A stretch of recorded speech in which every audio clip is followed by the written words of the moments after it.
Alright, so we're in Stalker. Let's take a look at the frames per second. We can see the averages in the corner on the right hand. I'm using NVIDIA Shadow Play to record my frames per second. You can see that it fluctuates quite a bit. Sometimes I get 150 depending on the conditions. Any drops won't be noticeable in the game when playing the actual game. I'll go to somewhere a little bit busier and you can see what the frames are doing.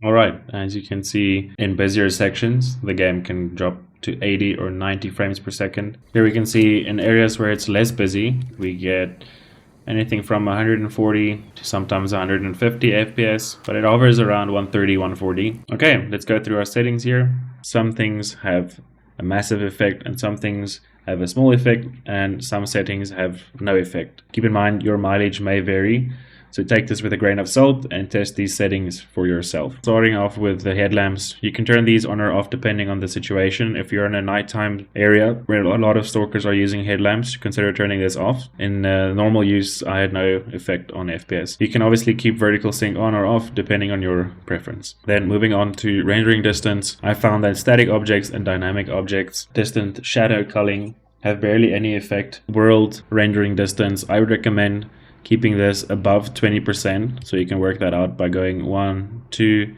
so here's 20%.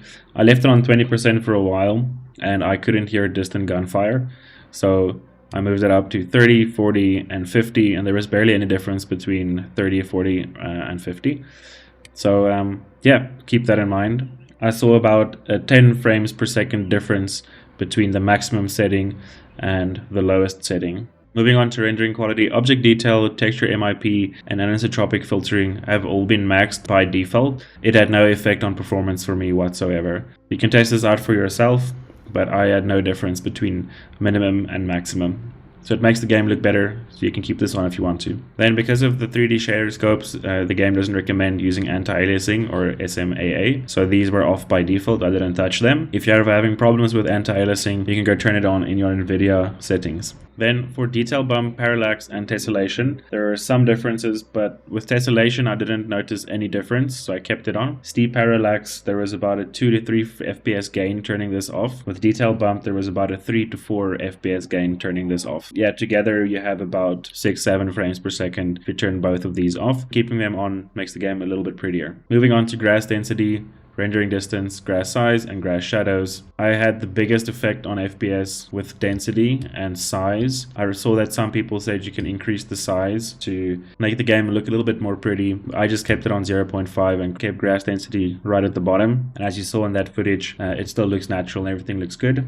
The difference between the maximum grass density and the maximum grass size and the minimum was about 40 frames per second on average. When you max them out, your system might lose about 40 frames per second. Grass shadows has about a 2 FPS gain between on and off for me. Moving on to lighting distance and shadow quality, actor shadow, sun shadow. I kept all this on and on their max setting. Lighting distance has about a 5 FPS gain between on and 0.2 or 1 and 0.2. For shadow quality, I didn't see much of a difference between 1 and 0.5, but you need to test this out for yourself. I didn't see any heavy impact on performance. Moving on to actor shadow and sun shadow. Between the two of them, sun shadow is more demanding because it's rendering the shadows for the whole game, and actor shadow is less demanding. Sun shadow had about a 7 FPS gain when it was on off. Actor shadow was about a 5 FPS gain when it was on off. So if you want to gain just over 10 FPS around there, you can turn both of these off. Alternatively, you can consider changing the quality of the shadows. Between low and extreme, there was a 3 frames per second difference. For sun rays mode, I kept it on both. You can test these out. I went between screen space, volumetric, and off. Moving sun rays mode to screen space actually gives you about a 3 frame increase on average. So you can go through this and see what works for you. Volumetric was about the same, off was about the same. So I only saw a bit of a difference with screen space, so I kept it on both. Sun rays quality is tied to the volumetric setting here. Because it's on both, I have screen space and volumetric, so this is tied to this setting.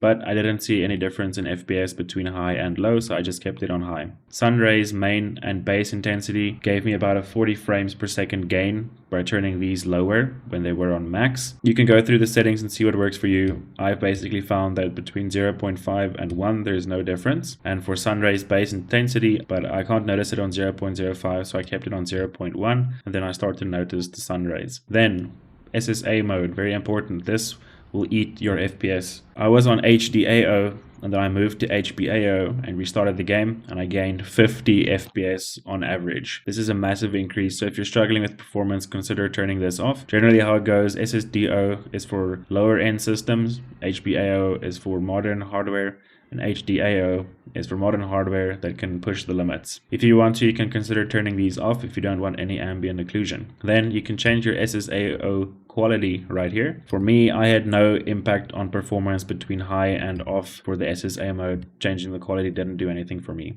Volumetric light is a bit of a funny one. It's strange because sometimes it gives me a gain in FPS and sometimes it does not. I guess it depends on the volumetric light being displayed or rendered on the scene. So you can go around and play with this.